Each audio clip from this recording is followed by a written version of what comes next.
دوستان، فروش ویژه تابلوهای هنری در ابعاد دلخواه برجسته با رنگ‌های وینزور با تکنیک بین‌المللی در شیراز اثر استاد مظلومی در گالری هنرمندان با قیمت حراجی تقدیم علاقه‌مندان به هنر می شود.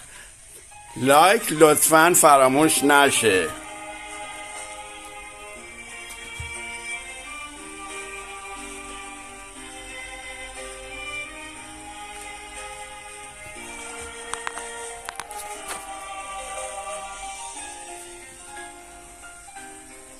حالا که صحبت از گوشی تلفن همراه و فضای مجازی شد، یه چیز دیگر هم بگم که عجیب اما واقعی مشورتیه که بعضی از آدم‌ها توی فضای مجازی از دیگران میگیرن. مطمئنم نیستم که طرف واقعا پزشک، روانشناسه، متخصص تو اون زمینه، اما حرفای اون فرد براشون حجته.